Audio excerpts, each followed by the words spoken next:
Metabolism of protein, second part.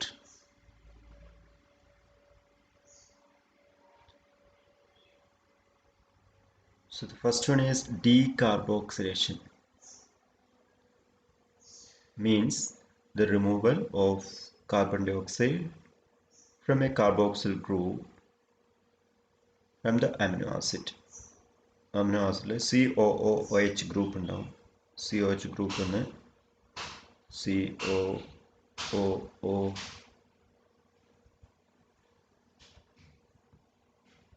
COH group എന്ന് carbon ഡയോക്സൈഡിനെ remove ചെയ്യുന്ന പ്രക്രിയയാണ് ഡീകാർബോക്സിലേഷൻ എന്ന് പറയുന്നത്.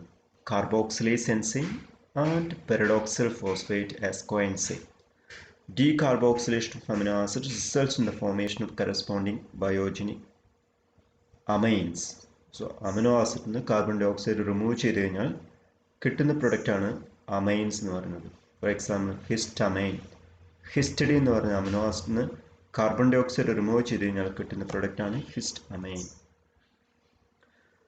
For example, decarboxylation of histidine by histidine decarboxylase results in the formation of histamine.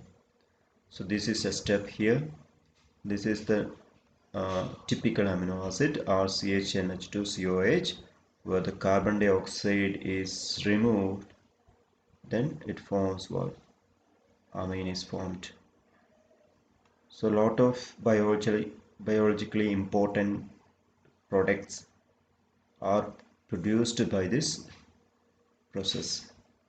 Adrenaline, noradrenaline, many neurotransmitters are also processed by the process of decarboxylation. Next is transmethylation. That simply means the transfer of methyl group from the one compound to another group. So the transfer of methyl group from one compound to another is called a transmethylation by the enzyme transmethylase. The one which donates is called the methyl donor, and that which accept methyl group is called the methyl acceptor. So there are two components in the transmethylation. One is called the methyl donor and the other is called the methyl acceptor. Methionine or methyl compound usually involves in this process. സാധാരണ കേസിൽ methionine എന്ന് പറഞ്ഞ amino acid ആണ് involve ചെയ്യുക, അല്ലെങ്കിൽ methyl group അടങ്ങിയ ഏതെങ്കിലും ഒരു കോമ്പൗണ്ട് ആയിരിക്കും ഇൻവോൾവ് ചെയ്യുന്നത്. So this is A one process is methionine.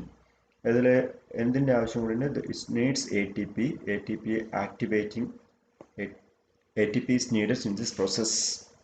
This process methionine is activated to form what?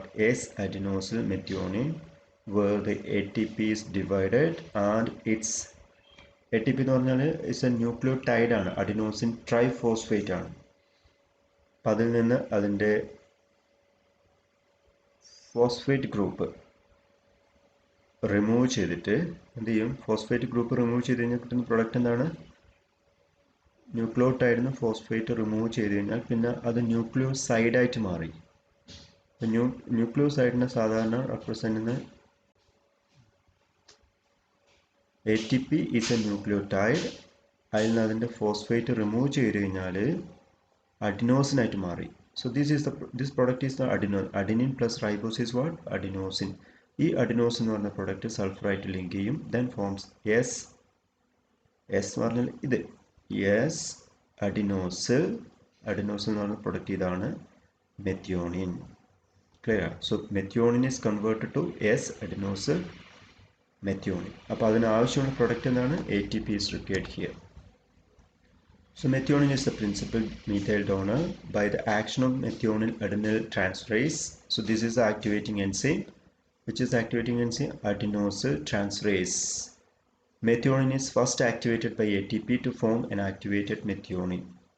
So this product, this is the activated methionine. ഇതാണ് ആദ്യത്തെ സ്റ്റെപ്പ് എന്ന് പറഞ്ഞത്. എല്ലാറ്റിലും ആരാണോ മീഥൈൽ ഗ്രൂപ്പ് ട്രാൻസ്ഫർ ചെയ്യുന്നത് അതിൻ്റെ ഫസ്റ്റ് സ്റ്റെപ്പ് എന്ന് പറഞ്ഞാൽ അതിനെ ആക്ടിവേറ്റ് ചെയ്യാനാണ് ATP ഉപയോഗിച്ചിട്ട്.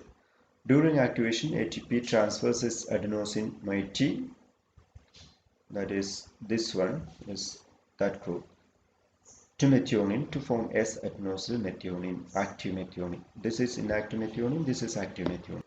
So here it is activated. The methionine is activated to S adenosyl methionine. ഇതാണ് അതിൻ്റെ ഫസ്റ്റ് സ്റ്റെപ്പ് എന്ന് പറയുന്നത്.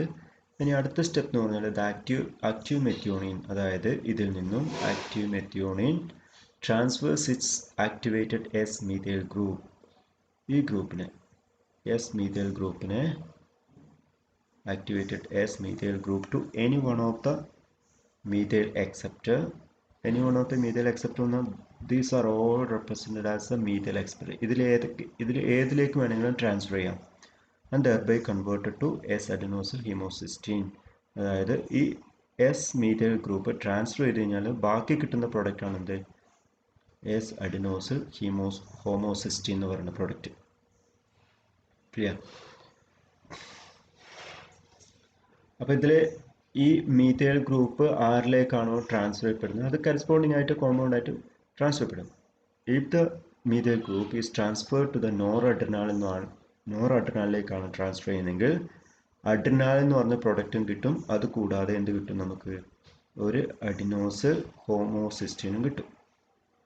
അഡിനോസിൽ ഹോമോസിസ്റ്റീൻ കിട്ടും. ക്ലിയർ? ഈ മീഥൈൽ ഗ്രൂപ്പ് നിക്കോട്ടിനാമൈഡിലേക്കാണ് ട്രാൻസ്ഫർ ചെയ്യുന്നതെങ്കിൽ വിൽ ഗെറ്റ് എൻ മീഥൈൽ നിക്കോട്ടിനാമൈഡും അഡിനോസിൽ ഹോമോസിസ്റ്റീനും കിട്ടും.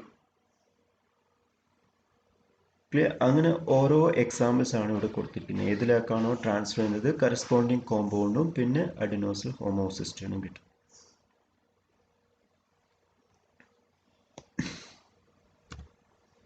And what is the significance? Physiologically active compounds such as epinephrine, thiamine, choline are synthesized by this process. ഇങ്ങനെ methyl group transfer ചെയ്തിട്ടാണ് ഇങ്ങനെയുള്ള കോമ്പൗണ്ടുകൾ ഉണ്ടാക്കുന്നത്. Detoxification of nicotinic acid by converting, അതായത് പുകയിലൊക്കെ ഉള്ളത് nicotinic acid is converted to a non-toxic N-methyl nicotinamide by the process of transmethylation. Nicotinamide എന്ന് പറയുന്നത് highly toxic ആണ്, അതിനെ നോൺ ടോക്സിക് ആയിട്ട് മാറ്റുന്നത് ആ മീഥൈൽ ഗ്രൂപ്പ് നിക്കോട്ടിനാമൈഡിലേക്ക് ട്രാൻസ്ഫർ ആയിട്ടാണ്. So it becomes N methyl nicotinamide.